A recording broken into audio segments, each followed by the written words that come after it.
జగన్ మీడియాకు TDP counter.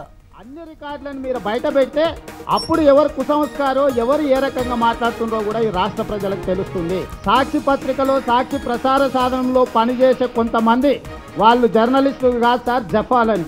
నేను అడిగిన మా వాడిని జఫాలంటే ఏందా అంటే జగన్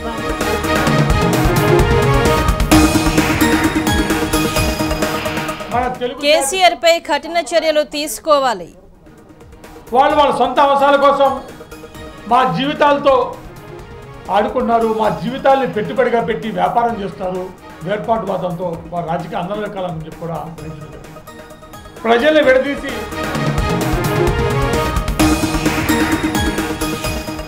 చాపర్ దొంగల్ని వదిలేది లేదన్న యాంటోనీ.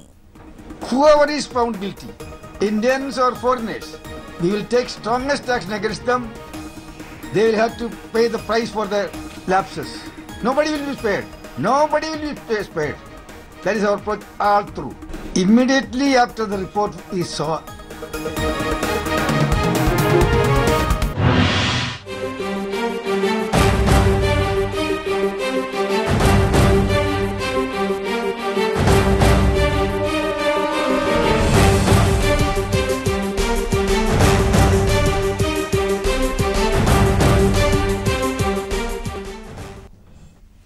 సోషల్ వెబ్సైట్ ట్విట్టర్ వేదికగా టీడీపీ అధినేత చంద్రబాబు తనయుడు లోకేష్ మరోసారి హాట్ కామెంట్లు చేశాడు.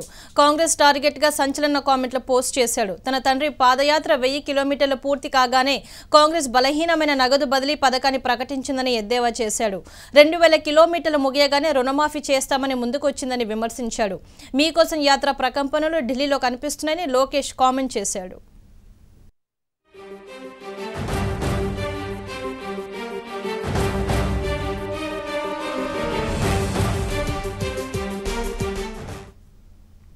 ఇక ఎమ్మెల్సీ ఎన్నికలు తెలంగాణ ఏర్పాటుకు గీటురాయని జాగృతి అధ్యక్షురాలు కల్వకుంట్ల కవిత అన్నారు. టీఆర్ఎస్ బలపరిచిన స్వామిగౌడ్ సుధాకర్ రెడ్డిలను పట్టభద్రులు ఉపాధ్యాయులు మొదటి ప్రాధాన్యతగా ఓటు వేసి మెజార్టీతో గెలిపించాలని ఆమె విజ్ఞప్తి చేశారు.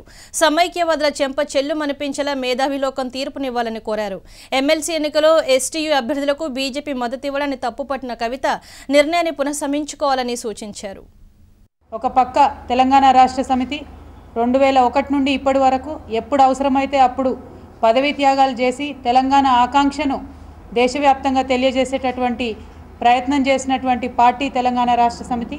మరి ఆ పార్టీ ఇక్కడ సుధాకర్ రెడ్డి గారికి అదేవిధంగా స్వామిగౌడ్ అన్నకు మ్యాండేట్ ఇవ్వడం జరిగింది.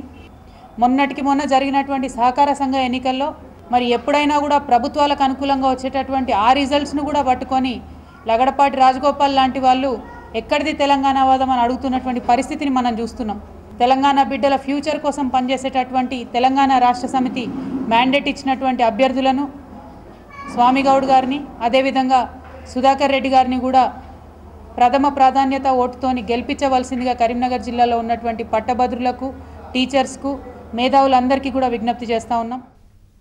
గుంటూరు జిల్లాలో వస్తున్న మీకోసం యాత్ర కొనసాగుతుంది. ప్రస్తుతం హాఫ్పేటలో బాబు మాట్లాడుతున్నారు. లైవ్లో చూద్దాం.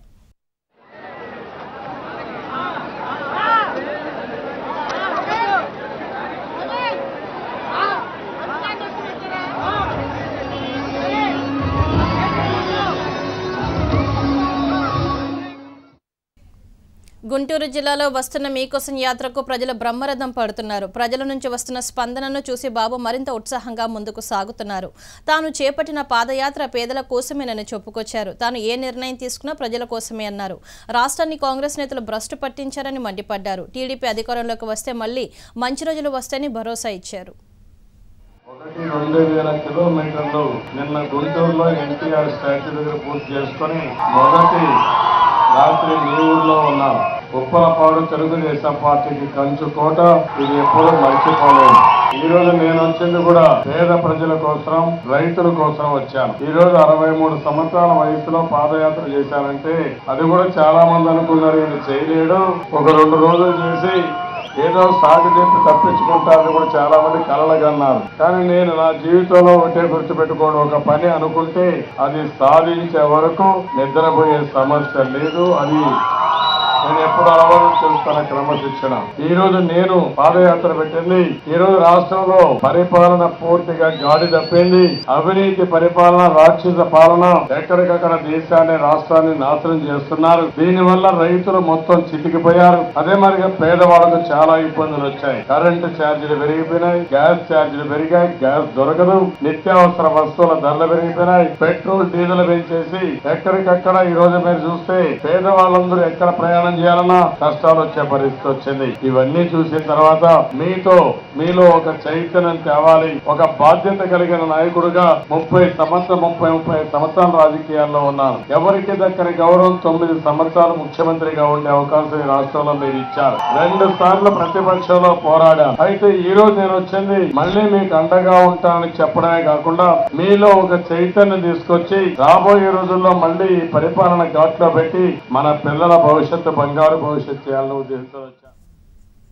ఇప్పుడు ఒక షార్ట్ బ్రేక్ తీసుకుందాం. Stay tune.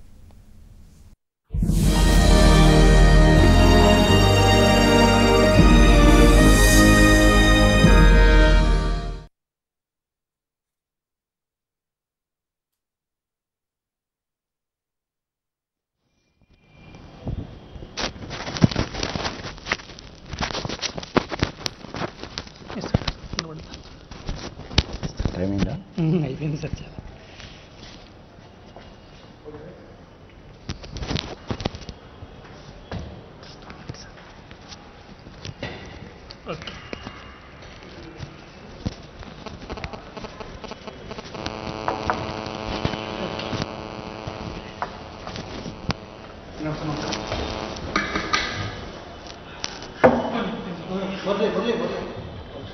చాలా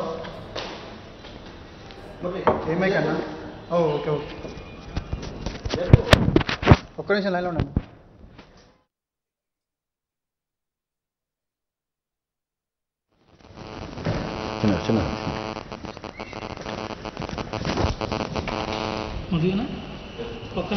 పడిపోయింది జరిపోయింది బటన్ చిన్నది ఇక్కడికి వచ్చింది సార్.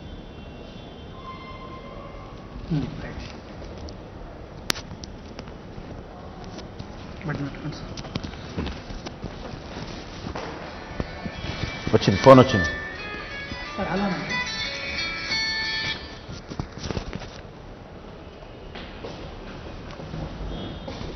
వినపడుతుంది.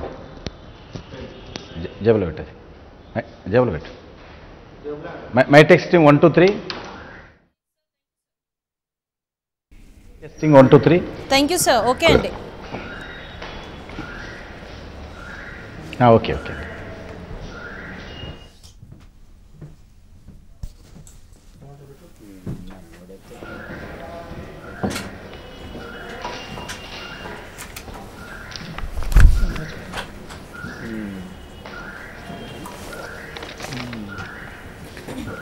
సరే అయితే స్టూడియోలోకి వచ్చాను.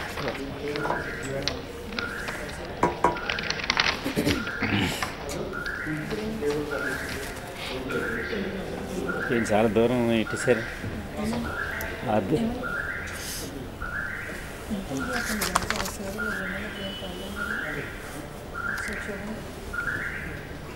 బ్యాక్గ్రౌండ్ మార్చారు.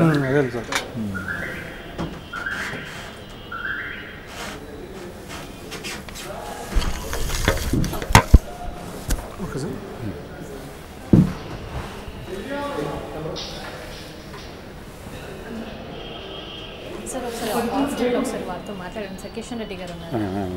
కిషన్ రెడ్డి గారు సార్ నమస్కారం. నమస్కారం అండి.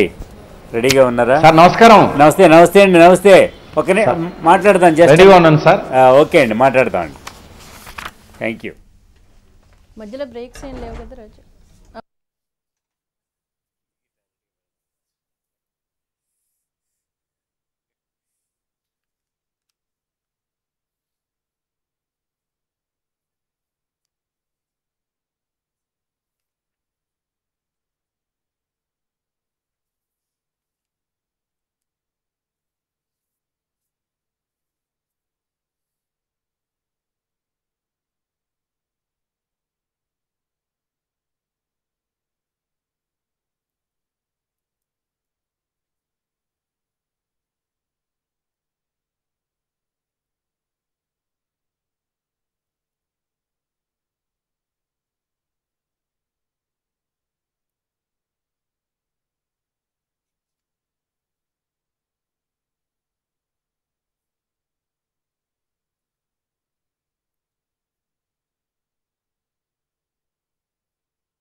Welcome back to special editors time. ఇక ఇవాళ స్పెషల్ ఎడిటర్స్ టైంలో ఎడిటర్ ఐ వెంకట్రావు గారితో పాల్గొంటున్నారు బీజేపీ రాష్ట్ర అధ్యక్షులు కిషన్ రెడ్డి గారు.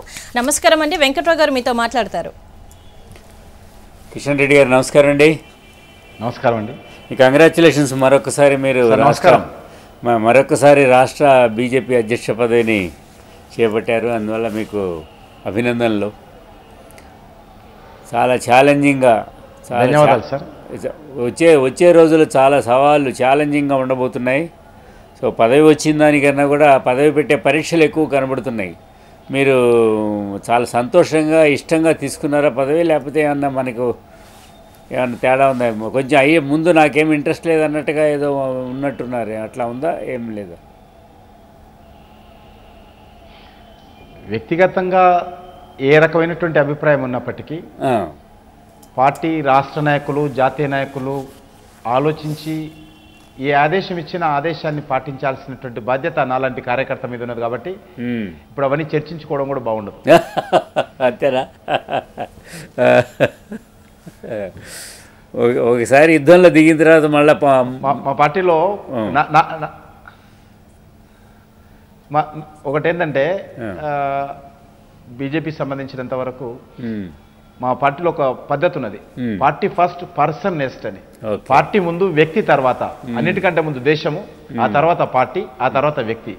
కాబట్టి పార్టీ ఏది చెప్పినా నేను పాటించాలి, ఎందుకంటే పార్టీ కారణంగా నేను ఈరోజు ఈ స్థాయికి వచ్చాను. కాబట్టి పార్టీని ప్రశ్నించేటువంటి కానీ పార్టీ నిర్ణయాన్ని కాదనేటువంటి వ్యక్తి కానీ నేను కాదు. కాబట్టి ఖచ్చితంగా పార్టీ నిర్ణయాన్ని ఏదైనప్పుడు కూడా దాన్ని కట్టుబడి ఉండి పనిచేయాలి. ఈ రోజు వరకు కూడా నేను ఈ పోస్టు కావాలని ఎన్నడూ అడగను కూడా భవిష్యత్తులో. కాబట్టి పార్టీ ఈరోజు నిర్ణయం తీసుకొని ఏ బాధ్యత ఇచ్చినా నాకున్నంత శక్తి మేరకు అంకిత భావంతో కష్టపడి పనిచేయడం వరకే నా బాధ్యత. ఎందుకు కిషన్ రెడ్డి గారిని మళ్ళా రాష్ట్ర పార్టీ అధ్యక్షుడిగా ఎందుకు మీరు కొంచెం స్వేచ్ఛగా ఉండాలన్నా కూడా పార్టీ ప్రయోజనాల దృష్ట్యా కిషన్ రెడ్డి గారే ఉండాలి అనేటువంటి ఎందుకు పార్టీ అభిప్రాయపడింది? అంటే తెలంగాణ యాంగిల్లో ఉపయోగపడిందా, లేకపోతే మీకున్న యూత్ ఇమేజ్ కానీ ఇటీవల కాలంలో టీఆర్ఎస్ కానీ ఇతర తెలంగాణ పార్టీలతో కానీ ఇతర విషయాల్లో ఒక ఎన్నిక గెలిచినా ఒక ఎన్నిక ఓడిపోయినా మొత్తం మీద ఓవరాల్గా భారతీయ జనతా పార్టీని ఒక స్వతంత్రంగా ఒక సొంత పార్టీ, సొంత కాళ్ళ మీద నిలబడే పార్టీగా పనిచేయించడానికి మీరు చేస్తున్న కృషి లేకపోతే పోరాటం అనండి ఏదైనా కూడా దీన్ని చూసి కిషన్ రెడ్డి గారు ఉండాలి ఎలక్షన్ టైంలో అనే ఉద్దేశంతో పార్టీ నిర్ణయించిందా, లేకపోతే మీకు ఇంటర్నల్గా ఉన్న ప్రాబ్లమ్స్లో Kishan Reddy is the best alternative choice అని డిసైడ్ చేశారా? మా ఇంటర్నల్లో ప్రాబ్లమ్స్ ఏమి లేవు ఒకటి. ఓకే. రెండవది మధ్యంతర ఎన్నికలు కానీ ముందస్తు ఎన్నికలు కానీ వస్తాయనేటువంటిది రాష్ట్ర పార్టీ కానీ జాతీయ పార్టీ కానీ చర్చించుకుంటున్నటువంటి నేపథ్యంలో ఈ టైంలో ఒక కొత్త అధ్యక్షుడు వచ్చినట్లయితే ఆయన మొత్తం కొంత అవగాహన చేసుకుని సర్దుకోవడం లోపలే 6 నెలలు పోతుంది. కాబట్టి పార్టీ ఉన్నటువంటి అధ్యక్షుని కంటిన్యూ చేస్తే బాగుంటుంది అనేటువంటిది పార్టీ ఆలోచన నేను భావిస్తున్నాను. మెజారిటీ నాకు చెప్పినటువంటి విషయం అది. అంటే తెలంగాణ ఇష్యూ కూడా మీకున్న అవగాహన మీకున్న కాంటాక్ట్స్ వేరు కదా, కొత్త వాళ్ళు వస్తే వాళ్ళ ప్రాబ్లం అవుతుంది. ఎలాగో మీరు తెలంగాణ నుంచే పార్టీ అధ్యక్షుడిగా పెట్టాలి, ఎందుకంటే తెలంగాణ విషయంలో చాలా స్పష్టమైన వైఖరి తీసుకున్న జాతీయ పార్టీ మీది. సో కోస్టలాంధ్ర లేకపోతే రాయలసీమ అవి ఇప్పుడు మీరు కొంచెం సెకండ్ దీనిలోకి వెళ్ళిపోయినాయి, అక్కడ అది కన్ఫ్యూజన్ ఉంది అక్కడ.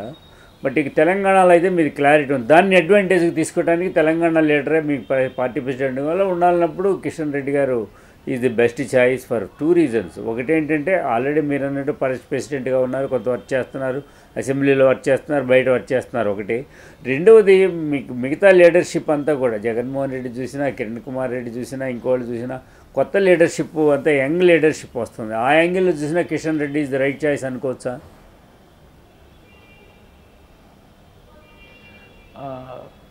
నేను దానికి కామెంట్ ఏం లేదు, కానీ మా పార్టీకి సంబంధించినంత వరకు ఒక విషయం మీకు స్పష్టం చేయదలుచుకున్నాను. తెలంగాణ లీడర్ అధ్యక్షుడైనా ఆంధ్రప్రదేశ్ అధ్యక్షుడైనా మా పార్టీ విధానంలో కానీ మా పార్టీ ఆలోచన వ్యవహారంలో కానీ కార్యక్రమంలో కానీ మార్పు ఉండదు. మాది ఈరోజు కోస్తా జిల్లాలు కానీ రాయలసీమ జిల్లాల్లో కూడా మా పార్టీ కార్యకర్తలందరూ ఒకే మాట మీద ఉన్నారు. కాబట్టి మాకు ఏ రకమైనటువంటి ఇబ్బంది ఉండదు. ఈరోజు తెలంగాణ జరుగుతున్నటువంటి ఉద్యమాల్లో కూడా మా పార్టీ సీమాంధ్రకు చెందినటువంటి నాయకులు కూడా ఉద్యమంలో పాల్గొంటున్నారు. అక్కడ జయేంద్ర ఉద్యమంలో కూడా మేము చేసిన కొద్దిపాటి ఉద్యమం అయినప్పుడు కూడా మా ఇక్కడ నుంచి తెలంగాణ నాయకులు వెళ్ళి పాల్గొంటున్నారు. కాబట్టి మాకు ఎవరైనా కూడా మాకు ఒకటే, మిగతా పార్టీలకు ప్రాబ్లం ఉండొచ్చు తప్ప బీజేపీకి మాత్రము ఏ ప్రాంతానికి సంబంధించినప్పటికీ మేము ఒక సిద్ధాంతపరమైనటువంటి పార్టీ కాబట్టి ఖచ్చితంగా ఏ ప్రాంతానికి నుంచి అధ్యక్షుడు ఉన్నప్పుడు కూడా మాకు ప్రాబ్లం ఉండదని నా అభిప్రాయం.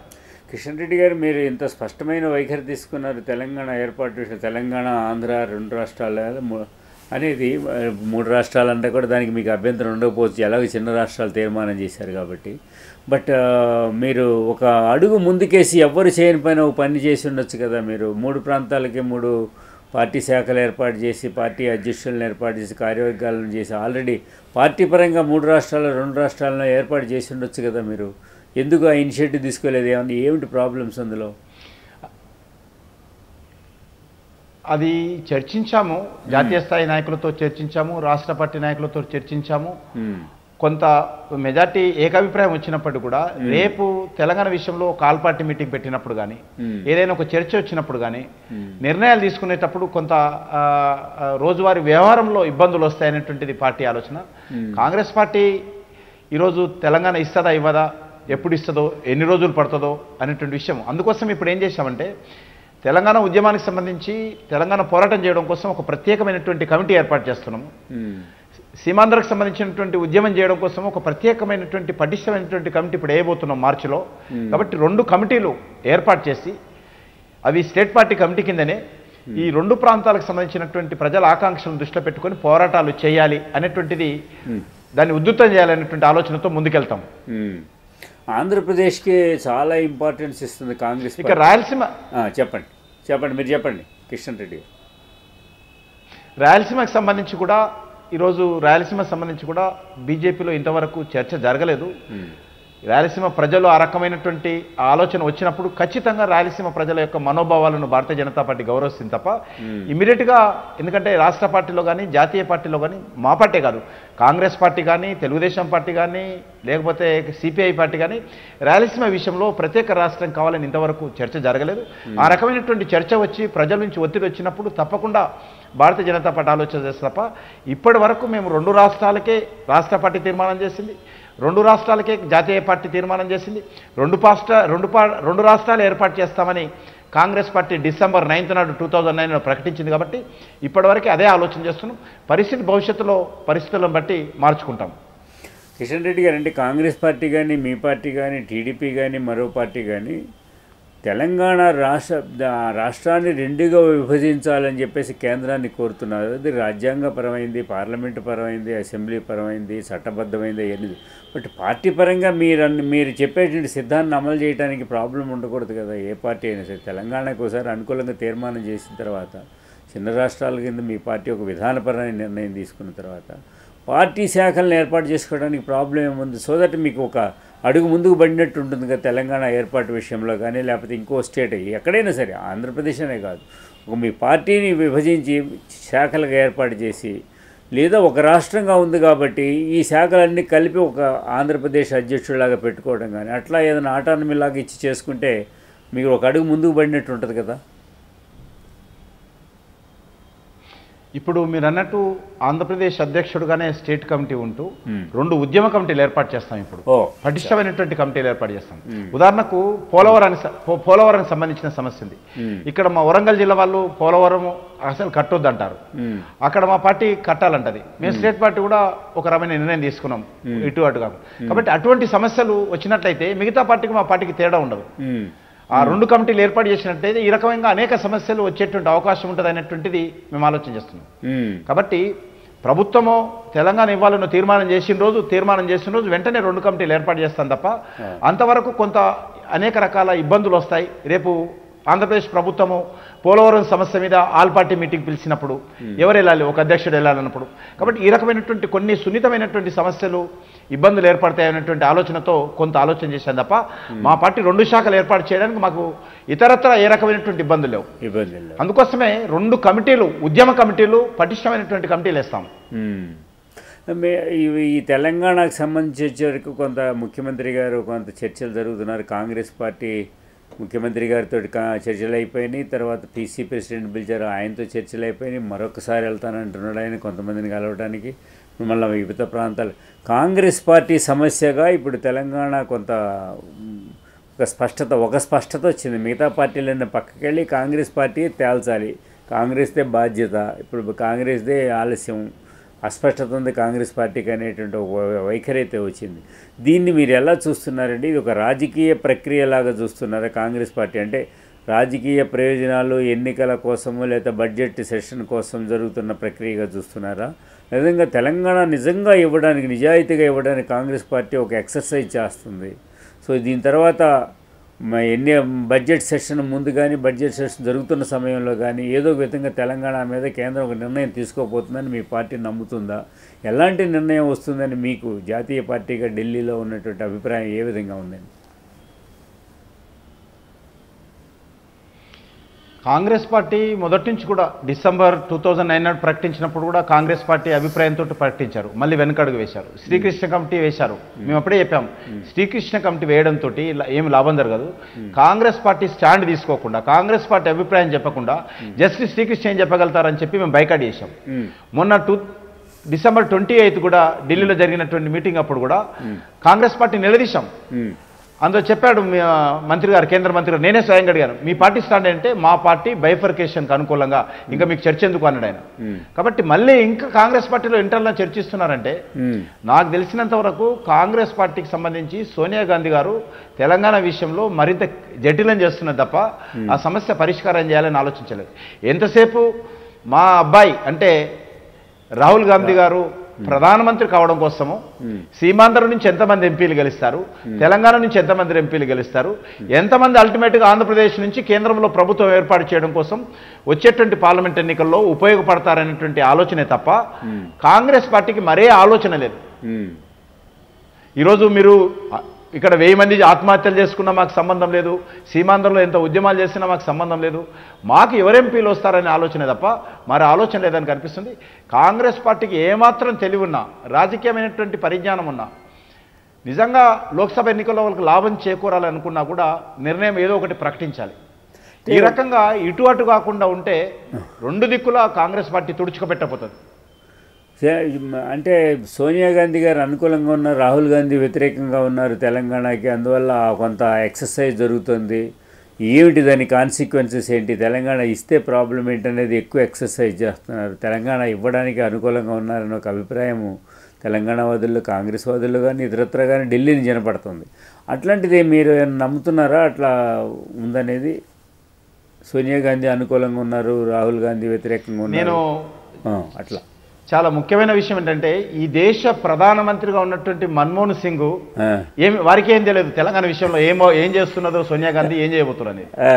కాబట్టి మనమేం చెప్పగలుగుతాం? ప్రధానమంత్రిని కూడా ఏమీ డార్కులో పెట్టి ఈరోజు చర్చించుకుంటున్నారు. అంటే పార్టీ పరమైన నిర్ణయం కదా, కాబట్టి ఏం కాబోతుందో ఎవరికి చెప్పలేము. ఇద్దరు తల్లి బిడ్డలు కలిసి డైనింగ్ టేబుల్ దగ్గరను ఏం చర్చించుకుంటున్నారో తప్ప మిగతా ఎక్కడ కూడా దీనిపైన కాంగ్రెస్ పార్టీ నాయకులకు స్పష్టత లేదు, ఎవరికి స్పష్టత లేదు, ప్రధానమంత్రికి స్పష్టత లేదు, మిగతా ఆజాద్ గారు కానీ ఎవరి ప్రధానమంత్రి పదవి వద్దు, ప్రధానమంత్రి పదవిని నేను తీసుకోవద్దు, మన కుటుంబంలో వద్దు, లేకపోతే సోనియా గాంధీకి వద్దు, బయట వాళ్ళకి ఇద్దాము, పలాయనకి ఇద్దాం అన్నది కూడా డిసైడ్ చేసిన డైనింగ్ టేబుల్ దగ్గరగా మంచి త్యాగంతో కూడిన నిర్ణయం కూడా డైనింగ్ టేబుల్ దగ్గర తీసుకున్నారు కదా కిషన్ రెడ్డి గారు. అవును అవును ఇప్పుడు కూడా అదే చెప్తే బాగుంటుంది. 2014 చెప్తే కాంగ్రెస్ పార్టీ లాభం చేకూరుతుంది. బట్ ఒక పాయింట్ చెప్పండి, కుటుంబ పరంగా ఉన్న పార్టీలే కొంచెం బలంగానున్న జోష్గా ఉన్నట్టు కనబడుతున్నాయి. మీ పార్టీ కుటుంబ పరంగా ఏమి అక్కడ లేదు, కేవలం కార్యకర్తలు, నాయకులు, ఒక స్ట్రక్చర్ ప్రకారం భారతీయ జనతా పార్టీ పనిచేస్తుంది. వారసత్వాలు, గొడవలు ఏమిలో ఉన్నా కూడా మామూలుగా నడవటం తప్ప మిగతా పార్టీలాగా లేదు. ఏ పార్టీ అన్నా తీసుకోండి, ఇక్కడ టీడీపీ తీసుకోండి, టీఆర్ఎస్ తీసుకోండి, డిఎంకే తీసుకోండి, అన్నా డిఎంకే తీసుకోండి, కాంగ్రెస్ పార్టీ తీసుకోండి, సమాజ్వాదీ పార్టీ తీసుకోండి, ఏ పార్టీ తీసుకున్నా కూడా కుటుంబ పరంగా నడుస్తుంది. ఈవెన్ ఎన్సీపీ, శివసేన, మీ పార్ట్నర్స్ కానీ కాంగ్రెస్ పార్ట్నర్స్ కానీ చాలా కుటుంబ పార్టీలు. మీదే అతిపెద్ద పార్టీ కుటుంబ పరంగా లేదు. కుటుంబం పరంగా నడిచే పార్టీలే బాగా నడుస్తున్నట్టున్నాయి. సెంటిమెంట్ బాగా రౌజ్ చేయగలుగుతున్నారు ప్రజలకి. ఒక ఆటోమేటిక్గా ఒక ఎజెండా వచ్చేస్తుంది ప్రజల్లో. రాజీవ్ గాంధీ పోతే సోనియా గాంధీ, సోనియా గాంధీ పోతే రాహుల్ గాంధీ అట్లా వస్తుంది. మరి మీకు ఆ అడ్వాంటేజ్ పోతున్నట్టు అనిపించట్లేదా? ఈరోజు ఇంకొక ప్రచారం కూడా జరుగుతున్నది, యూత్ లీడర్షిప్ అని. నేను అడుగుతా ఉన్నాను, యూత్ లీడర్షిప్ అంటే ఏంటి? ప్రధానమంత్రి ఇంట్లో ప్రధానమంత్రి పుడుతూ ఉన్నాడు, ముఖ్యమంత్రి ఇంట్లో ముఖ్యమంత్రులు పుడతా ఉన్నారు, ఎంపీల ఇంట్లో ఎంపీలు పుడతా ఉన్నారు, ఎమ్మెల్యేల ఇంట్లో ఎమ్మెల్యేలు పుడుతున్నారు. వాళ్ళ కొడుకులే యూత్. మిగతా దేశంలో ఉన్నటువంటి యూత్ కాదు. ఈరోజు చాలా మంది ఎమ్మెల్యేల కొడుకులు ఎట్లా ఉన్నారంటే, మా తండ్రి ఎప్పుడు పోతాడా, ఆ పరిస్థితి వచ్చింది రాష్ట్రంలో కూడా. మా తండ్రి ఎప్పుడు పోతే నేను ఎమ్మెల్యే అవుతానా? కొన్ని రోజులు అయితే ఇక పరిస్థితి వస్తే ఇంకా హత్యలు చేసిన ఆశ్చర్యపోవచ్చు. తండ్రులను హత్యలు చేసి కొడుకులు ఎమ్మెల్యేలు కావడం కోసమో ఎంపీలు కావడం కోసమో సిద్ధంగా ఉన్నారు ఆంధ్రప్రదేశ్లో. ఆ రకమైనటువంటి పరిస్థితి వచ్చినా మీరు ఆశ్చర్యపడవద్దు. కాబట్టి వాళ్ళే ఈరోజు యూత్ లీడర్షిప్గా ఈరోజు ఈ దేశంలో రాచరిక వ్యవస్థ, వంశపారంపర్య వ్యవస్థ, కుటుంబ పాలన, డైనాసిటీ ఈ దేశంలో నడుస్తున్న తప్ప నిజమైనటువంటి ప్రజాస్వామ్యం కాదని నేను అనుకుంటున్నాను. బట్ ప్రజలు దానికి ఏం పెద్ద అభ్యంతరం పెట్టట్లేదే, బాగానే రిసీవ్ చేసుకుంటున్నారుగా. ఇందిరాగాంధీ తర్వాత రాజీవ్ గాంధీ, రాజీవ్ గాంధీ తర్వాత వర్షం. అసలు వాళ్ళు లేకపోతే పార్టీ యూనిటీ లేదనే పరిస్థితి వస్తుంది. అంత పెద్ద పార్టీ, దేశానికి స్వాతంత్ర్యం తెచ్చిన పార్టీ, మరి ఇన్నేళ్ళు పరిపాలించిన పార్టీ, మరి కుటుంబంలో అయితే కాంగ్రెస్ పార్టీలో సమైక్యత లేదు, కాంగ్రెస్ లేకపోతే దేశానికి మోక్షం లేదనే ఒక ఫీలింగ్ ఒకటి దీంతో రాజకీయం చేస్తుంది ఆ పార్టీ. ఇంకా మన దేశ ప్రజాస్వామ్య వ్యవస్థలో అది కొంత మనకు లోపంగా కనిపిస్తూ ఉంది. ఖచ్చితంగా ఈ దేశ ప్రజలు ఈ రకమైనటువంటి ఆలోచన నుంచి బయటికి రావాల్సినటువంటి అవసరం ఉంది. ప్రజాస్వామ్యం అంటే కుటుంబ పాలన కాదు, ప్రజాస్వామ్యం అంటే డైనాసిటీ కాదు. కాబట్టి దాని నుంచి బయటపడాల్సినటువంటి అవసరం ఉంది. ఇది ఎంత తొందరగా బయటపడితే అంత మంచిది. లేకపోతే ఇక ఎవరు కూడా దేశంలో నీతి నిజాయితీ ఉన్నటువంటి వాళ్ళు రాజకీయ పార్టీలలో, ఆయా రాజకీయ పార్టీలలో ఆ పార్టీ కోసమో ప్రజల కోసమో పనిచేస్తున్నటువంటి వాళ్ళకి ఎవ్వరు కూడా రావు. ఈరోజు ఒక అసెంబ్లీ కాన్స్టిట్యున్సీ చూసినట్లయితే ఎమ్మెల్యేలు అందరూ కూడా కొడుకులను తయారు చేస్తున్నారు. అంతటా హైదరాబాద్ నుంచి మొదలు పెడితే శ్రీకాకుళం వరకు అందరు ఎమ్మెల్యేలు కొడుకులను తమ తర్వాత ఎవరికంటే నా కొడుకు ఎమ్మెల్యే, నా కొడుకు ఎంపీ, నా తర్వాత మంత్రినా, ఇది రాచరిక రాజ్యం రాసిచ్చినట్టు చేస్తూ ఉన్నారు. కాబట్టి ఇది తప్పకుండా రానున్న రోజుల్లో చర్చ జరగాల్సినటువంటి అవసరం ఉంది. ఆయా రాజకీయ పార్టీలో పనిచేస్తున్నటువంటి కార్యకర్తలు కూడా మరి దీని మీద చర్చ జరిగి ముందుకు రావాల్సినటువంటి అవసరం ఉంది. లేకపోతే ఎంతసేపు పళ్ళకు పోసే బోయలుగా పార్టీ కార్యకర్తలు నాయకులకు ఉండకూడదు అనేటువంటి విషయము చర్చ జరగాలి, చైతన్యం రావాలని కోరుకుంటున్నాను. అంటే ఈ పార్టీలో కుదరకపోతే ఇంకో పార్టీలోకి వెళ్ళే పరిస్థితి కూడా వస్తుంది కదా కుటుంబంలో. తండ్రి ఒక పార్టీలో, కొడుకు ఒక పార్టీలో కూడా ఉంటుంది కదా ఈ మధ్యకాలంలో. తండ్రే పంపిస్తున్నాడు. ఈ పార్టీలో భవిష్యత్తు ఉండదు కాబట్టి ఆ పార్టీలో కొద్దిగా అనిపిస్తున్నది, పచ్చగా కనిపిస్తున్నది, నువ్వు అక్కడ రెడీ ఉండు, నేను కూడా ఇంత తర్వాత వచ్చేస్తాను నీ దగ్గరికి అని. ఎటు వచ్చినా పర్వాలేదని, ఏ పార్టీ వచ్చినా పర్వాలేదు, మనకేమంటుంది. తెలంగాణ గురించి ఒకే ఇంట్లో 3 పార్టీలలో ఉన్నటువంటి వాళ్ళు ఉన్నారు. అంటే సిద్ధాంతపరంగా ఉన్నారు. నీలం సంజీవ్ రెడ్డి గారు వాళ్ళ ఫ్యామిలీలో ఉన్నారంటే వాళ్ళు పార్టీ. సిద్ధాంతపరంగా కాదు, మీరు గతంలో చూసినప్పుడు విద్యాసాగర్ రావు గారు కానీ, చెన్నమనేని రాజేశ్వరరావు గారు కానీ ఒక ఐడియాలజీగా విద్యార్థిగా ఉన్నప్పటి నుంచి ఆ రకమైనటువంటి సిద్ధాంతంలో పెరిగినటువంటి వాళ్ళు ఉన్నారు. కానీ ఇప్పుడు కాదు, అధికారం కోసం. ఈరోజు నేను ఓడిపోయిన ఈ అసెంబ్లీ కాన్స్టిట్యున్సీ వేరే వాళ్ళ చేతిలోకి పోవద్దు కాబట్టి నువ్వు అక్కడ ఉండు, నేను ఓడిపోయిన ఈ పార్లమెంట్ కాన్స్టిట్యున్సీ వేరే చేతులకు వెళ్ళొద్దు కాబట్టి నువ్వు తమ్ముడు అక్కడ ఉండు, కొడుకు అక్కడ ఉండు, అట్లా పంపించి పెడతా ఉన్నారు. ప్రాబబుల్గా ఏ పార్టీ ఓట్లు పడిపోతాయో ఆ పార్టీలలో పంపించి పెట్టించి రాజకీయాలు చేస్తున్నారు. మనం ఇక తెలంగాణ ఇష్యూకి వద్దామండి. మీరు తెలంగాణ కోసం కొట్లాడుతున్నారు. మా తెలంగాణ తెచ్చేది మేము అసలు డైరెక్ట్గా ఇచ్చేస్తామని మీరు అంటున్నారు. అంటే కాంగ్రెస్ పార్టీ కూడా ఇప్పుడు కాంగ్రెస్ పార్టీ ఎంపీలు వీళ్ళందరూ కూడా మేము తెలంగాణ తెస్తున్నామని వాళ్ళు అంటున్నారు. టీఆర్ఎస్ సరే తెలంగాణ కోసం పుట్టిన పార్టీ ఇలా ఉన్నాయి. బట్ కాంగ్రెస్ పార్టీ మీ రాజకీయ ప్రధాన ప్రత్యర్థి అయినా దాన్ని పక్కన పెట్టినా కూడా మిగతా పార్టీల్లో ఎందుకు యూనిటీగా, పర్టికులర్గా భారతీయ జనతా పార్టీ టీఆర్ఎస్ ఎందుకు కలిసి పనిచేయలేకపోతున్నాయి? అంటే మీ కోరికను వాళ్ళు కాదంటున్నారా, వాళ్ళు మిమ్మల్ని దూరంగా పెడుతున్నారా, ఏంటి ప్రాబ్లం ఏంటి? మాకు ఎన్డీఏ ఉందని ఆయన ఈ మధ్య అన్నాడు కేసీఆర్ మాట. టాక్టికల్గా అన్నారా, యూపీఏని భయపెట్టడానికి బెదిరించడానికి అన్నారా ఏంటనేది వేరే విషయము. ఆయన 2009 ఎలక్షన్స్ కాగానే టక్మన్ వెళ్ళి మీ నేషనల్ ఎగ్జిక్యూటివ్ మీటింగ్ దేనికో టక్మన్ నెక్స్ట్ డే సర్ప్రైజ్ చేసి పడేసాడు, వెళ్ళిపోయాడు. మళ్ళీ మొన్న కూడా ఏంటి యూపీఏ యూపీ వాళ్ళు ఏమవుతుంది, ఎన్డీఏ ఉంది మాకు, ఎన్డీఏకి వెళ్ళిపోతాం, వాళ్ళు డైరెక్ట్గా పెట్టేస్తారు తీర్మానం అన్నట్టుగా మాట్లాడుతున్నారు. మరి అలాంటప్పుడు ఏంటి స్టేట్లో తెలంగాణలో ఎందుకు కలిసి పనిచేయలేకపోతున్నాయి మీ 2 పార్టీలు అండి?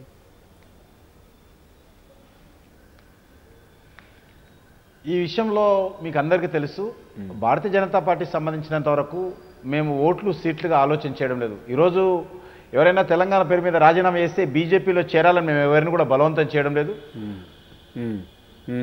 కాబట్టి కొంత మిగతా దగ్గర చర్చ జరుగుతూ ఉంది వాస్తవంగా. బట్ బీజేపీ ఈరోజు స్వతంత్రంగా పోవాలని ఆలోచన చేస్తూ ఉన్నాం. మా పార్టీతో కలిసి వచ్చేటువంటి పార్టీలు ఏమైనా ఉంటే ఎన్నికల ముందు ఆలోచన చేస్తాం తప్ప ఇప్పుడు మేము స్వతంత్రంగా పోవాలనేదే భారతీయ జనతా పార్టీ ఆలోచన. తెలంగాణనే కాదు, ఆంధ్ర జిల్లాలు కావచ్చు, సీమాంధ్ర జిల్లాలు కావచ్చు, ఆ దిశలోనే మేము ఆలోచన చేస్తా ఉన్నాం. ఒంటరిగా పోటీ చేయాలని నిర్ణయించుకున్నారు ఆల్మోస్ట్ కదండి. జేఏసీకి ఇందులో ఏం రోల్ లేదు.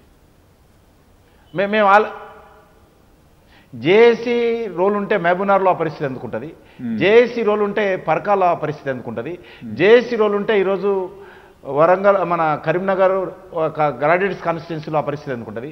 ఇప్పుడు టీచర్స్ కాన్స్టిట్యున్సీ కూడా టీఆర్ఎస్ పోటీ చేస్తున్న ఆ పరిస్థితి ఉండదు. ఈరోజు టీచర్స్ కాన్స్టిట్యున్సీలో మేము వాళ్ళు ఇద్దరు తలపడుతున్నాం. మేము సిపిఐ మేము ఒక అభ్యర్థి చేస్తున్నాము, టీఆర్ఎస్ ఒక అభ్యర్థి చేస్తున్నది. సిపిఐ మేము కలిసి ఒక అభ్యర్థి చేస్తున్నాము మెదక్, నిజామాబాద్, వరంగల్, కరీంనగర్, ఆదిలాబాద్ కాన్స్టిట్యున్సీలో. సిపిఐ బీజేపీ కలిసి పనిచేయడం ఇక్కడ కూడా సిపిఐ బీజేపీ కలిసి పనిచేయడం ఇక్కడ కూడా సిపిఐకి సంబంధించినటువంటి ఎస్టీయు అదే చెప్తున్నాను, మేము ప్రయత్నం చేస్తున్నాం ఆ దిశలో. మేమైతే సిద్ధంగా ఉన్నాము. మేము మీకు ఒకటే మనం చేస్తాం, తెలంగాణలో ఈరోజు న్యూ డెమోక్రసీ సిపిఐఎంఏ న్యూ డెమోక్రసీ తోటి కూడా కలిసి పనిచేస్తున్నాం. మీకు అందరికీ తెలుసు, నక్సలైట్లకు మాకు సిద్ధాంతపరమైనటువంటి ఘర్షణ ఉన్నది. అనేక ప్రాణాలు కూడా పోగొట్టుకున్నాం మేము నక్సలైట్లతో సిద్ధాంత వైరుధ్యం కారణంగా. అటువంటి పార్టీతో కూడా మేము కలిసి పనిచేస్తున్నాం ఈరోజు జేఏసీలో కానీ తెలంగాణ కోసం. అంటే మాకు ఏ రకమైనటువంటి తేడాలమే అంటే తెలంగాణ అనేదే మీ కామన్ ఎజెండాగా చేస్తున్నారా, లేకపోతే టీఆర్ఎస్ యొక్క ఆధిపత్యాన్ని దెబ్బకొట్టడానికి మీరందరూ కలిసి యునైటెడ్గా చేద్దామని వేరే మార్గాంతరం లేక చేస్తున్నారా? భారతీయ జనతా పార్టీ సంబంధించినంత వరకు ఈ సమస్య తొందరగా పరిష్కారం కావాలి కాబట్టి కలవడం కోసం ప్రయత్నం చేస్తున్నాం తప్ప స్వార్థం కోసం కాదు. ఈరోజు ఎందుకంటే ఈ తెలంగాణ సమస్య కారణంగా అనేక రకాలుగా మనం నష్టపోయాము. అనేక మంది ఆత్మహత్యలు చేసుకుంటున్నారు, ఉద్యమాలు జరుగుతూ ఉన్నాయి, పెట్టుబడులు ఆగిపోతూ ఉన్నాయి, ప్రభుత్వ యంత్రాంగం స్తంభించిపోతుంది. ఎవరు కూడా గ్రామీణ ప్రాంతాల్లో పరిస్థితులు లేవు, గ్రామ పంచాయతీ ఎన్నికలు లేవు, మున్సిపాలిటీలకు ఎన్నికలు లేవు. ఈరోజు పూర్తిగా బీహార్లో జంగిల్ రాజు అనే వాళ్ళం ఇంతకుముందు, కానీ బీహార్లో జంగిల్ రాజు కాదు, ఆంధ్రప్రదేశ్లో కాంగ్రెస్ హయాంలో జంగిల్ రాజు ఉంది. లల్లు ప్రసాద్ యాదవ్ రాజ్యంలో మాత్రమే కాదు, ఈరోజు సోనియా గాంధీ నేతృత్వంలో ఆంధ్రప్రదేశ్లో జంగిల్ రాజు నడుస్తూ ఉన్నది. గ్రామీణ ప్రాంతాల్లో విద్యుత్ దీపాలు పోతే దిక్కులేదు, ఈ గ్రామాలకు మంచినీటి సరఫరా చేసే మోటార్లు కాలిపోతే దిక్కులేదు, డ్రైనేజ్ పరిస్థితి లేదు, తాగే నీళ్లు లేవు. ఈ రకమైనటువంటి పరిస్థితుల్లో దానికి ప్రధానమైనటువంటి సమస్య ఈ యొక్క బైఫర్కేషన్, ఈ రాష్ట్ర బైఫర్కేషన్ సమస్య. ఈ సమస్య ఎంత తొందరగా పరిష్కారం అవుతే ఈ రాష్ట్రం అంత రకాలుగా వెనుకబడినటువంటి నష్టపోతున్నటువంటిది తగ్గించుకోవచ్చు అనేటువంటిది మా అభిప్రాయం. కాబట్టి మేము సిద్ధాంత వైరుధ్యాలు ఉన్నప్పుడు కూడా అందరితో కలిసి పనిచేయడానికి మేము ముందుకు వస్తూ ఉన్నాం. ఇవాళ కవిత గారు అప్పీల్ చేశారు, మీరు ఎస్టీయూ సపోర్ట్ చేయటం మానేసి అందరిని కలిసి చేద్దాం తెలంగాణ ప్రయోజనాల దృష్ట్యా అని. ఇప్పుడు స్వామి గౌడ్ గారు కానీ ఇలాంటి విషయాల్లో కొంత మీరు పార్టీలపై ప్రయోజనాలు పక్కన పెట్టి సపోర్ట్ చేస్తామని ప్రామిస్ చేసినట్టుగా చేసింది. ఈ టీచర్స్ దాంట్లో కూడా ఎందుకు ఇంట్లో మళ్ళీ అంటే ఏమిటి ప్రాబ్లం ఏంటండి, యూనిటీ ఎందుకు రావట్లేదు?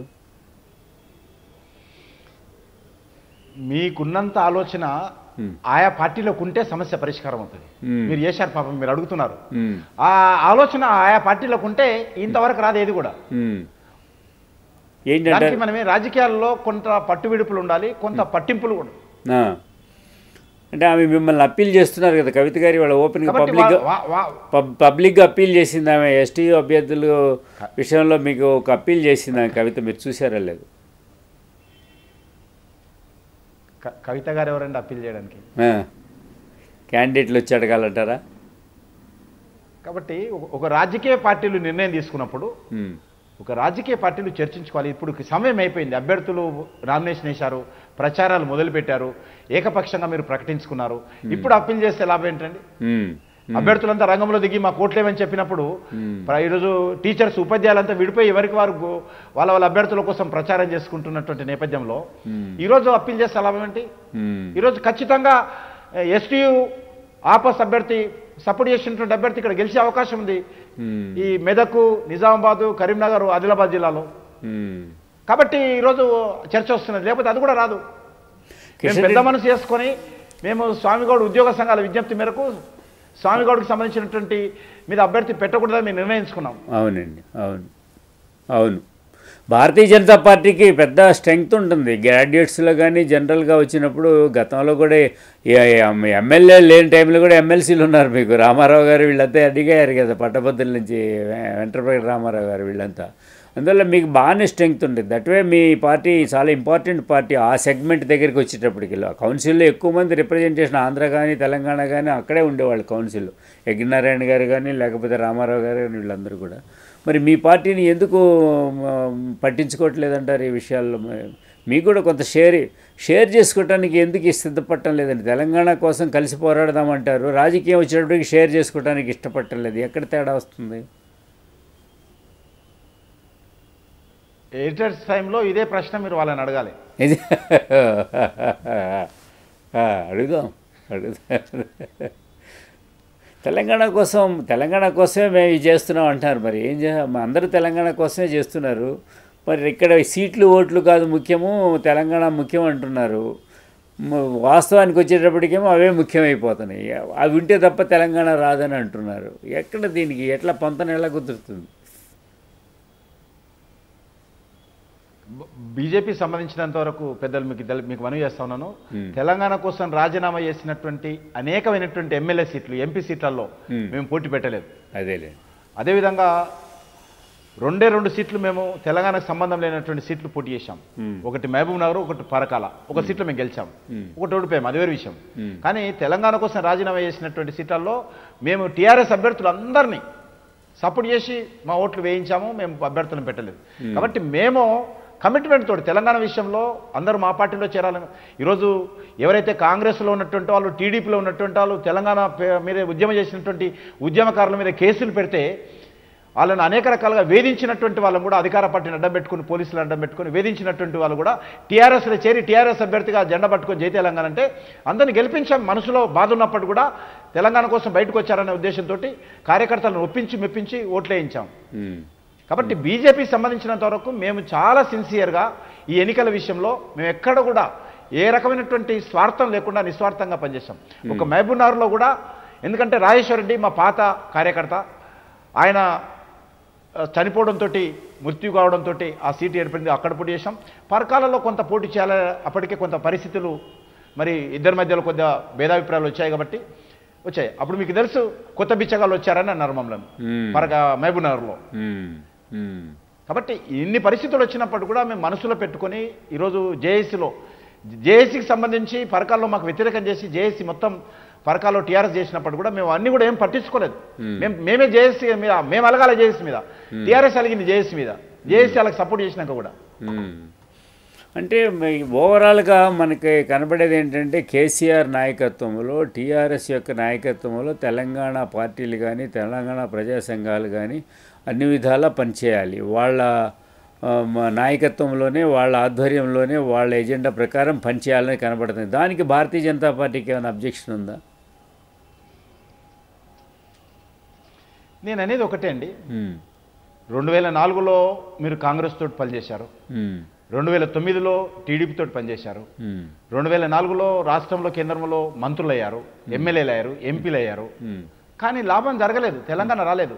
ఈరోజు స్పష్టంగా భారతీయ జనతా పార్టీ తెలంగాణ కోసం ఈరోజు పోరాటం చేస్తున్నది.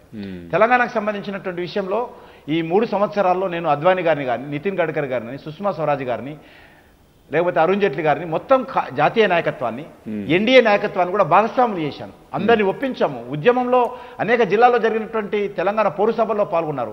ఢిల్లీలో 2 సార్లు నేను అధ్యక్షులైన తర్వాత ఢిల్లీలో పెద్ద ఎత్తున ప్రదర్శనలు నేను వచ్చిన తర్వాత ఏర్పాటు చేశాం. కాబట్టి మొత్తం పార్టీ అంతా కూడా ఈ నడిపిస్తున్నప్పుడు మిగతా గ్రూపులు కానీ, ఉద్యోగ సంఘాలు కానీ, విద్యార్థి సంఘాలు కానీ ఖచ్చితంగా తెలంగాణ ఎవరి ద్వారా వస్తుంది, ఎవరిని ప్రోత్సహిస్తే వస్తుంది, ఎవరి ద్వారా వెళ్తే వస్తుంది అనే విషయం కూడా అందరూ తెలుసుకునేటువంటి పరిస్థితి వచ్చింది.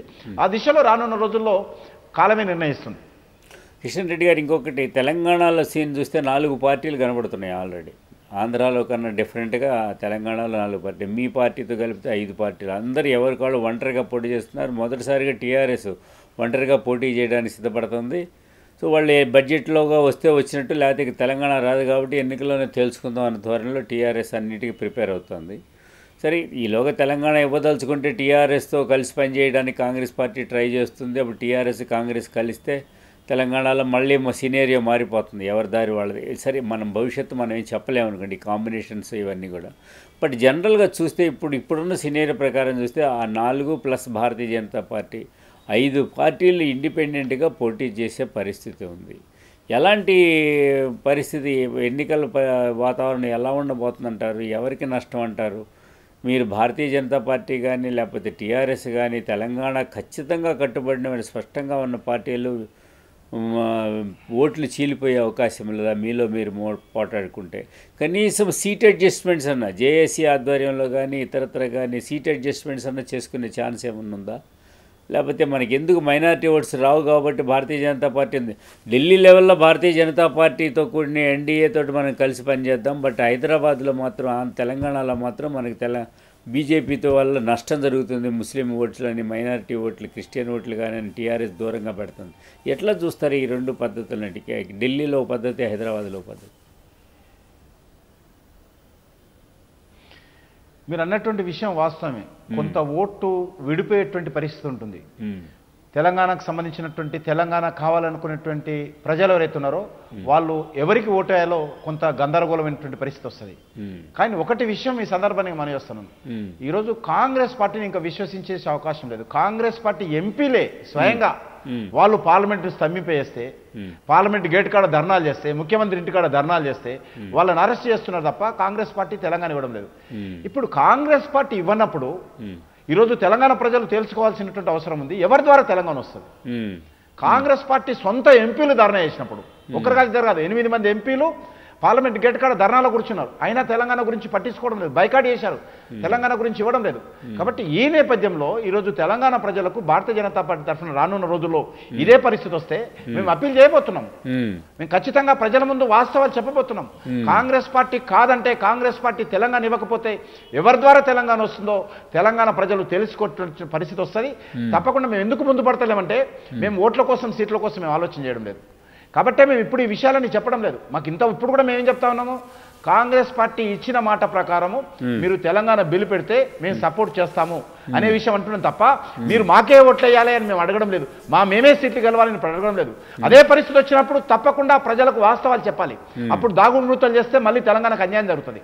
కాబట్టి ఖచ్చితంగా అదే పరిస్థితి తెలంగాణకు సంబంధించినటువంటి పరిస్థితి ఎజెండాగా ఎన్నికలు జరిగితే ఖచ్చితంగా భారతీయ జనతా పార్టీ గ్రామానికి విషయాలు ప్రజలకు చెప్పి ఎవరి పార్టీ బలపడితే తెలంగాణ వస్తుంది, ఎవరి ద్వారా తెలంగాణ వచ్చే అవకాశం ఉంది.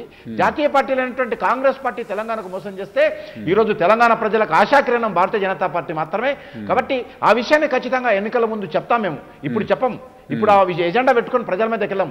ఇప్పుడు తెలంగాణ ఉద్యమంలో పాల్గొంటాము, తెలంగాణ పైన సమస్య పైన కాంగ్రెస్ పార్టీని ఒత్తిడి తీసుకొస్తాము, పార్లమెంటులో బిల్లు పెట్టాలని అడుగుతాం తప్ప ఇప్పుడు ఆ ఎన్నికల ఎజెండా మేము ఇప్పుడే చెప్పము. ఎన్నికలు వచ్చినప్పుడు ఖచ్చితంగా అప్పుడు చెప్పాల్సిన పరిస్థితి వస్తుంది. మాకు విశ్వాసం ఉంది. ఈరోజు మీరు ఏ గ్రామానికి వెళ్ళి ఏ యువకుడిని అడిగినా, ఏ రైతుని అడిగినా కాంగ్రెస్ పార్టీ తెలంగాణ ఇవ్వకపోతే ఎవరు తెలంగాణ ఇస్తారంటే బీజేపీ ఇస్తారని ఎవరైనా తడుముకోకుండా చెప్తారు. కాబట్టి ఖచ్చితంగా ఆ పరిస్థితి ఏదైతే ఉన్నదో అప్పుడు ఆ ప్రజలను ఏకీకృతం చేసేటువంటి పరిస్థితి, ఆ ప్రజల మద్దతు కూడగట్టేటువంటి పరిస్థితి భారతీయ జనతా పార్టీ ఖచ్చితంగా తెలంగాణ ఎజెండాగా ఎన్నికలు జరిగితే ప్రజల మీదకి వెళ్తాం అదే ఎజెండాతో.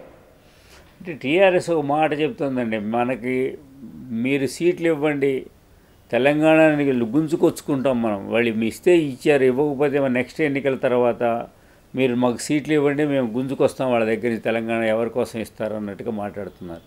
సో టీఆర్ఎస్ని గెలిపించమని, టీఆర్ఎస్ ఒక్కదాన్ని గెలిపిస్తే చాలు తెలంగాణ తెస్తామంటున్నారు. ఇంకా మీ అందరికి ప్లేస్ ఎక్కడ ఉంది? నేను అనేది ఒకటే అండి, టీఆర్ఎస్ అనేది ఇంకో కాంగ్రెస్ ఇతర పార్టీ బీజేపీ ఇతర పార్టీ అవుతుంది. సొంత పార్టీ ఎమ్మెల్యేలు ఎంపీలు అడిగినా ఇవ్వనటువంటి కాంగ్రెస్ పార్టీ మీరు ఏ రకంగా మీరు టీఆర్ఎస్ నుంచి గెలిచిపోతే తెలంగాణ ఇస్తారు వాళ్ళు? కాబట్టి ఒక కమిట్మెంట్ ఉన్నటువంటి పార్టీ కావాలి. కమిట్మెంట్ లేకుండా ఈ రకమైనటువంటి ఎత్తుగడలతో లాభం లేదా నిరూపణ జరిగింది. ఇప్పుడు మనం సొంత కాంగ్రెస్ ఎంపీలు 8 మంది పోరాటం చేస్తున్నారు, మీరు చూశారు. అయినా కాంగ్రెస్ పార్టీ అనడం లేదంటే కమిట్మెంట్ కావాలి. ఏ పార్టీ పెట్టాలో ఇప్పుడు ఎవరో ఇంకొకరు 10 మందికి తెలిస్తే భయపడాల్సిన అవసరం ఎవరికి నేషనల్ పార్టీస్ ఉండదు. సొంత పార్టీ ఎజెండాగా ఏదైతే ఎజెండాగా మేము ముందుకు వస్తామో ప్రజలు మాకు ఆశీస్సులు అందజేస్తే ఆ రెస్పాన్సిబిలిటీ పెరుగుతుంది మాకు. ఎవరైనా సరే కాంగ్రెస్ పార్టీ మోసం చేసినప్పుడు ఈరోజు ప్రజల ముందు ఏకైక ప్రత్యామ్నాయం భారతీయ జనతా పార్టీ. జేఏసీతో మీ రిలేషన్షిప్ ఎలా ఉంది కిషన్ రెడ్డి గారు? టీఆర్ఎస్తో బాగాలేదని తెలుస్తుంది, జేఏసీతో ఎలా ఉంది? జేఏసీ తోటి పరకాల తర్వాత కొంత గ్యాప్ వచ్చిందా లేకపోతే? చెప్పండి.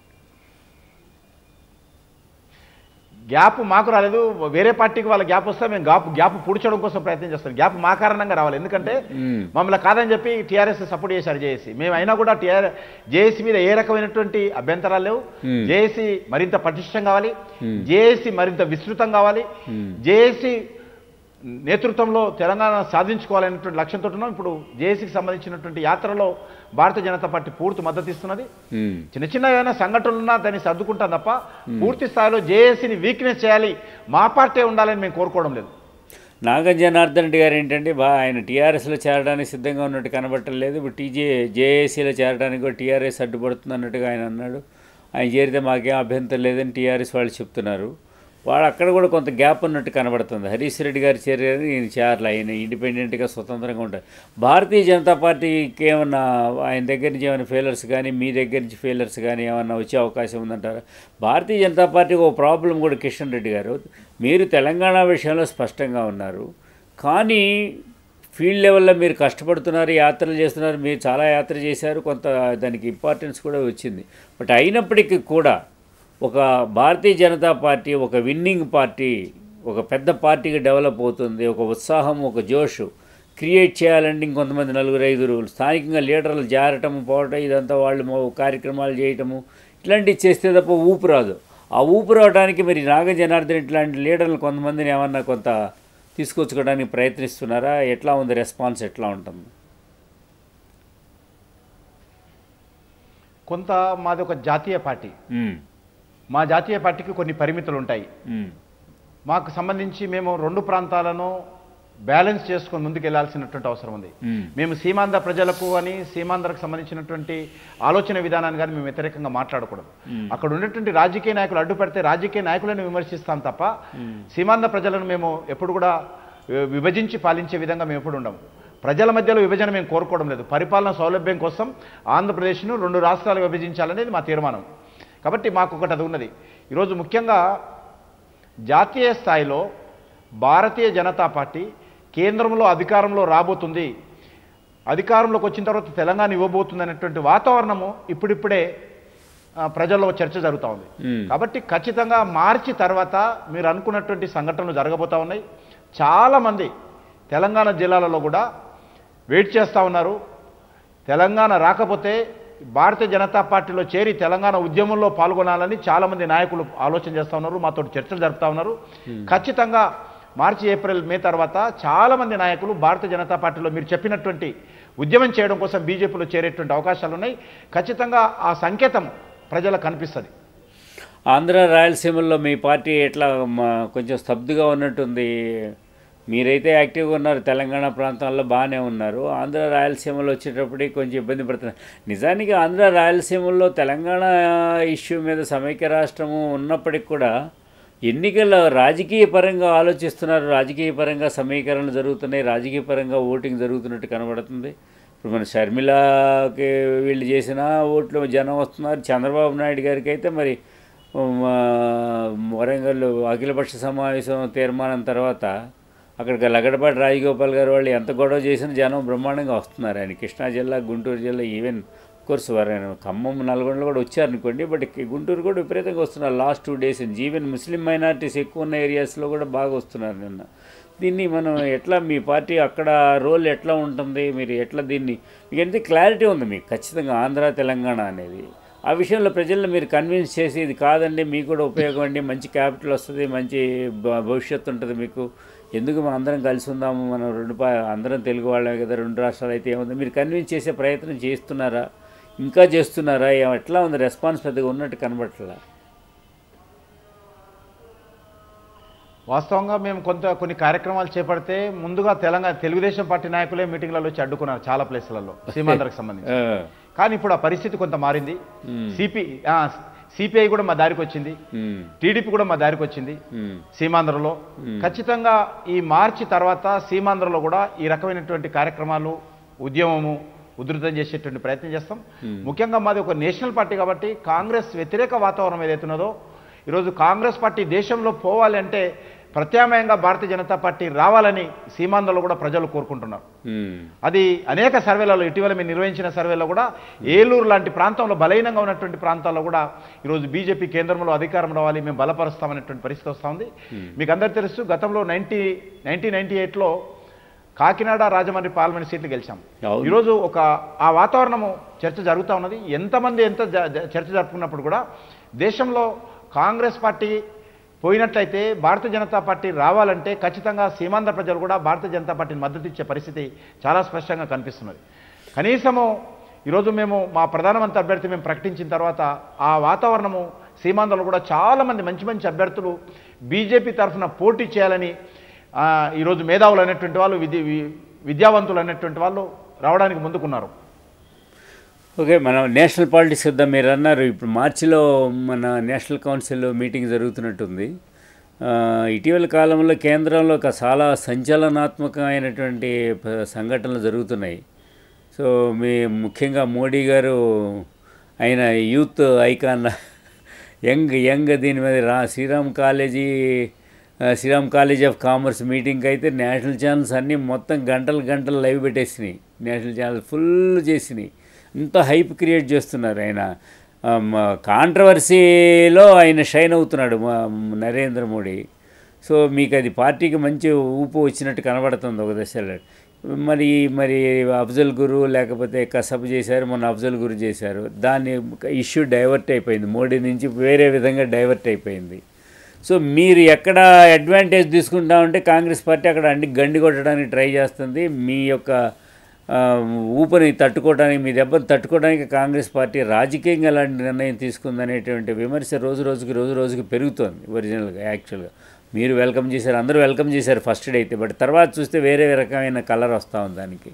మీరు జాతీయ రాజకీయాల్లో మోడీ యొక్క ప్రభావాన్ని, భారతీయ జనతా పార్టీ యాక్సెప్టెన్సు, ఎన్డీఏ యాక్సెప్టెన్సు, తర్వాత ప్రజల యొక్క యాక్సెప్టెన్స్, 3 స్టేజ్లు ఉన్నాయి నరేంద్ర మోడీకి. సో గుజరాత్ మోడల్ని డెవలప్మెంట్ మోడల్గా ఇండియాకి చేయటం అనేది ఒక యాంగిల్, గుజరాత్ పొలిటికల్ మోడల్ని నేషనల్ మోడల్గా చేయటం, భారతీయ జనతా పార్టీ కన్వర్ట్ చేయటం ఒక పరిస్థితి ఉంది.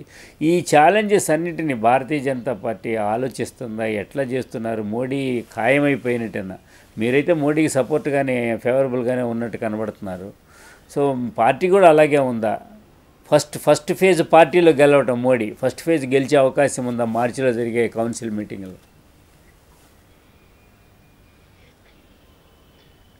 పార్టీకి సంబంధించినంత వరకు మేము ఏ నిర్ణయం తీసుకున్నా కూడా ఏకాభిప్రాయంతో తీసుకుంటాము. అది ఖచ్చితంగా మా పార్టీలో ఏ రకమైనటువంటి రెండో అభిప్రాయానికి తావుండదు. ఈరోజు పత్రికల్లో వస్తున్నంత పరిస్థితి మా పార్టీలో లేదు. ఈరోజు మొత్తము మేమే కాదు, ప్రజలు ఏం కోరుకుంటున్నారో మీరు చూస్తున్నారు. ప్రజలు అనేక సర్వేలలో చూస్తున్నాం. పార్టీ విషయం పక్క పెట్టండి. కాబట్టి ఏది నిర్ణయమైనా చాలా సానుకూలమైన నిర్ణయం తొందరలోనే వస్తుంది. ఒక మీటింగ్ ఉపన్యాసం ఇస్తేనే కాంగ్రెస్ పార్టీ అంత భయపడిపోతుంటే నరేంద్ర మోడీ గారు వేలాది ఉపన్యాసాలు ఇస్తారు. ఏం చేస్తారో చూద్దాం. ఒక కాలేజీకి వచ్చి ఒక విద్యార్థుల మీటింగ్ ఉపన్యాసం ఇస్తేనే కాంగ్రెస్ పార్టీ గజగజలాడే పరిస్థితి వస్తే రేపు నరేంద్ర మోడీ గారు హైదరాబాద్లో వస్తారు, నరేంద్ర మోడీ గారు ఢిల్లీకి వెళ్తారు, నరేంద్ర మోడీ గారు బాంబేకి వెళ్తారు, చెన్నైకి వెళ్తారు, బెంగళూరుకి వెళ్తారు. అనేక కాలేజీలు ఉన్నాయి, అనేకమైనటువంటి పట్టణాలు ఉన్నాయి. అనేక పట్టణాల్లో ఉపన్యాసాలు ఇవ్వడానికి, గుజరాత్ మోడల్ను ఆయన చేసినటువంటి అభివృద్ధిని ప్రజల ముందు పెట్టడానికి, కాంగ్రెస్ పార్టీ వైఫల్యాన్ని ఎండగట్టడానికి మనకు అనేక రకాల అవకాశాలు ఉన్నాయి. కాబట్టి ఎట్టి పరిస్థితుల్లో కాంగ్రెస్ పార్టీ రానున్న రోజుల్లో 2014లో భారతీయ జనతా పార్టీకి ఆలోచన విధానాన్ని కానీ ప్రజలు ఈరోజు వ్యతిరేకిస్తున్న దానికి నిలబడేటువంటి శక్తి లేదు. ఈరోజు ఎప్పుడు పోతుందా పీడ విరగడవుతున్నా దేశ ప్రజలు ఎదురు చూస్తున్నారు. ముఖ్యంగా యూత్ ఏదో రాహుల్ గాంధీ గారు పెద్ద యూత్ ఐకాన్ కింద పెడుతున్నారు తప్ప ఆయన యూత్ ఎప్పుడు కూడా రాహుల్ గాంధీని ఈరోజు ఇప్పుడు ఉన్నటువంటి పరిస్థితుల్లో యాక్సెప్ట్ చేసే పరిస్థితి లేదు. ఆంధ్రప్రదేశ్లో కూడా అనేక సర్వేలు నిర్వహించాం, మేము కూడా బయటికి చెప్పడం లేదు. కానీ అన్ని సర్వేలలో కూడా ఈరోజు భారతీయ జనతా పార్టీ వైపు ప్రజలు పెద్ద ఎత్తున మొగ్గు చూపుతూ ఉన్నారు. కాబట్టి దేశంలో ఒక విషయం మీకు చెప్పి నేను ముగిస్తాను. మొదటిసారిగా స్వాతంత్రం వచ్చిన తర్వాత అమెరికా అధ్యక్షతర ఎన్నికలు ఈ దేశంలో జరగనున్నాయి. వచ్చేటువంటి పార్లమెంట్ ఎన్నికలు ఒక దిక్కు ఒబామా ఒక దిక్కు ఉన్నట్టు ఈరోజు దేశంలో కూడా కాంగ్రెస్ దిక్కు, భారతీయ జనతా పార్టీ దిక్కు ప్రధానమంత్రి అభ్యర్థులను ప్రకటించుకుని ఎప్పుడు కూడా జవహర్లాల్ నెహ్రూ ఉన్నప్పుడు కానీ అపోజిషన్ ప్రైమ్ మినిస్టర్ క్యాండిడేట్ ప్రకటించలేదు. ఇందిరాగాంధీ ఉన్నప్పుడు ప్రైమ్ మినిస్టర్ క్యాండిడేట్ ప్రకటించలేదు. రాజీవ్ గాంధీ ఉన్నప్పుడు ప్రైమ్ మినిస్టర్ క్యాండిడేట్ ప్రకటించలేదు. అదేవిధంగా అటల్ బిహారీ వాజ్పేయి గారు ఉన్నప్పుడు కూడా కాంగ్రెస్ అభ్యర్థి ఎవరో చెప్పలేదు. కాబట్టి ఈవెన్ మన్మోహన్ సింగ్ వచ్చినప్పుడు కూడా ఈసారి మొదటిసారిగా దేశ ప్రజల ముందు చాలా పటిష్టమైనటువంటి 2 పార్టీలు ప్రధానమంత్రి అభ్యర్థులను ప్రకటించనున్నాయి. Congress party ప్రకటించనున్నది, Bharatiya Janata party ప్రకటించనున్నది. దేశ ప్రజలందరూ కూడా ఈరోజు రీజనల్ పార్టీస్ నుంచి బయటకు వచ్చి, ప్రాంతీయ పార్టీల ప్రభావం నుంచి బయటకు వచ్చి ప్రధానమంత్రి ఎన్నుకునేటువంటి పరిస్థితి మొదటిసారి దేశంలో రానున్నది.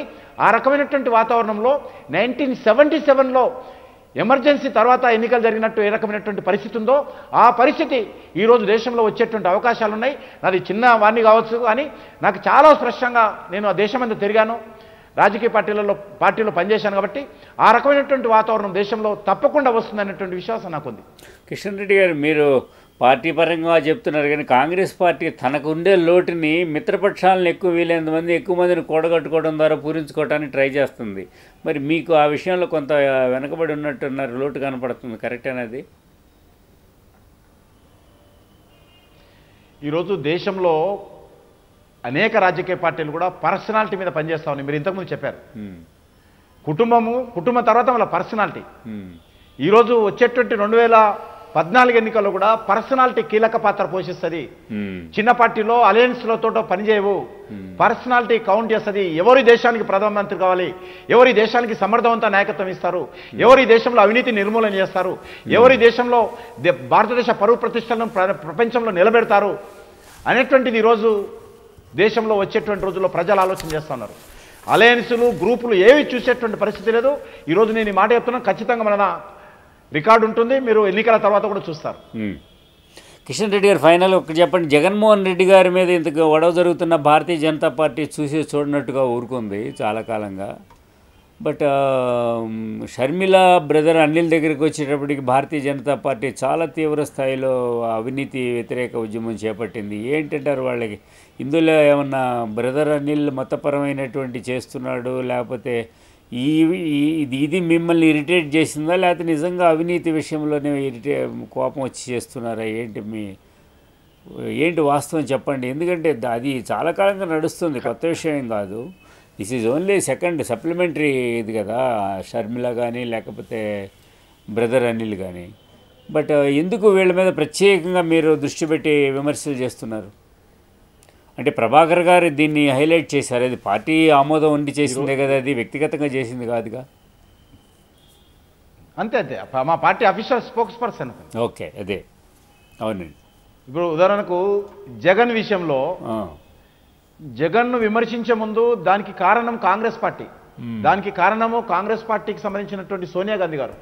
ఎవరి ప్రభుత్వ హయాంలో జగన్ అవినీతికి పాల్పడ్డాడు? సోనియా గాంధీ అధ్యక్షురాలుగా ఉన్నటువంటి కాంగ్రెస్ పార్టీ ప్రభుత్వ హయాంలో జగన్ అవినీతికి పాల్పడ్డాడు. కాబట్టి మొదటి ముద్దాయి సోనియా గాంధీ, రెండో ముద్దాయి జగన్ గారు ఈ అవినీతి కుంభకోణంలో. ఖచ్చితంగా మా పార్టీ స్టాండ్ ఇదే. కాబట్టి జగన్ ఎంత వ్యతిరేకించినామో అదే స్థాయిలో ఈరోజు సోనియా గాంధీ కూడా ఈరోజు దోషి అని మేము భావిస్తున్నాం. ఇక్కడే కాదు, ఈరోజు 2G స్పెక్ట్రం కానీ, బొగ్గు కుంభకోణం కానీ, ఈరోజు వచ్చినటువంటి పత్రికల్లో మీ ఛానల్లో వచ్చినటువంటి మరి ఇటలీకి సంబంధించినటువంటి హెలికాప్టర్ల కుంభకోణం కానీ, కాబట్టి కాంగ్రెస్ పార్టీ రోజుకు కుంభకోణం ఈరోజు బయటకు వస్తున్నటువంటి నేపథ్యంలో కాంగ్రెస్ పార్టీ పూర్తిగా ఈరోజు అవినీతిమయమైపోయింది. అందులో షర్మిల, ఈ జగను, చిన్న చేపలు, పెద్ద చేపలు ఢిల్లీలో ఉన్నాయి.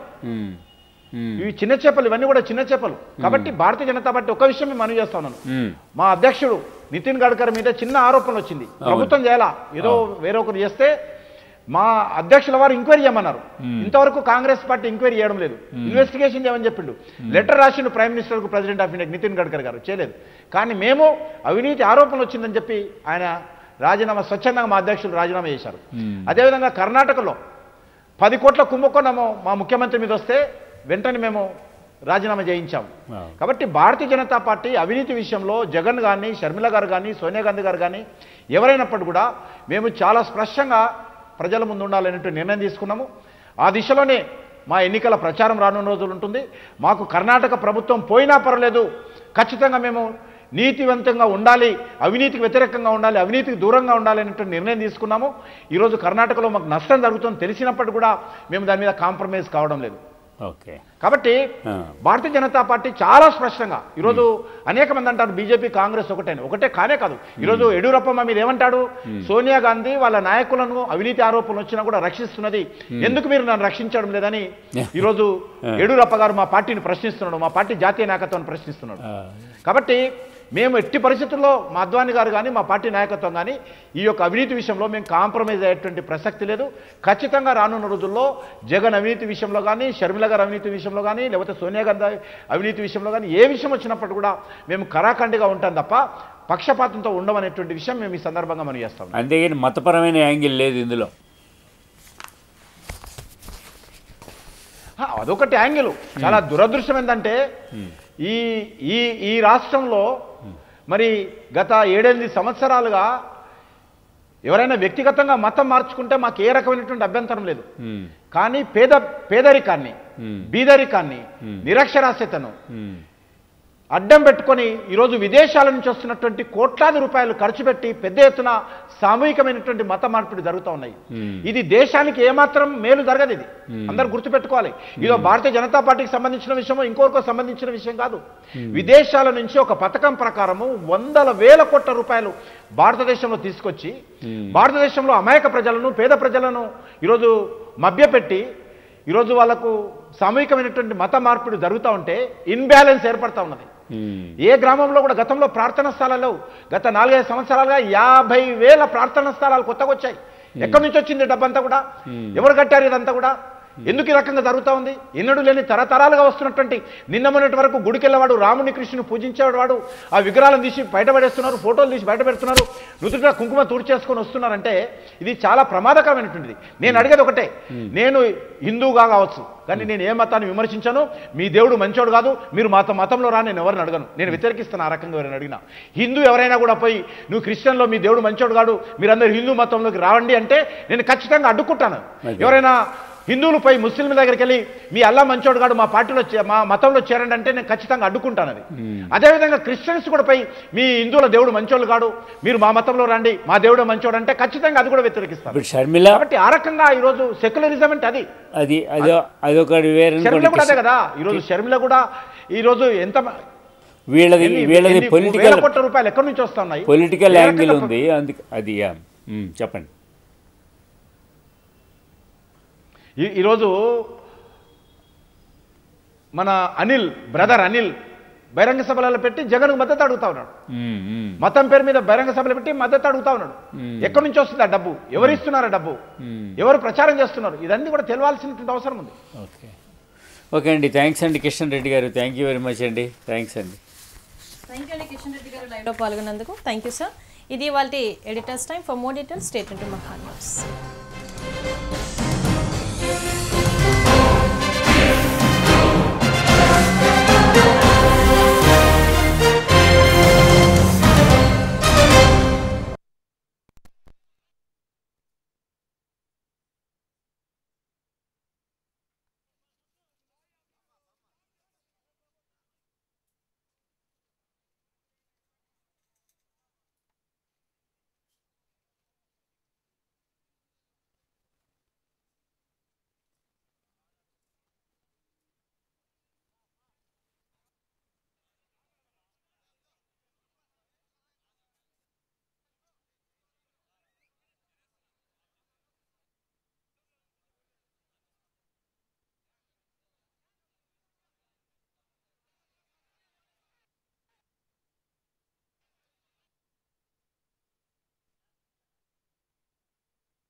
కంటిన్యూ చేయమని చెబితే మన బులెటిన్ పెడతారు. కక్ష సాధింపు చర్యలు.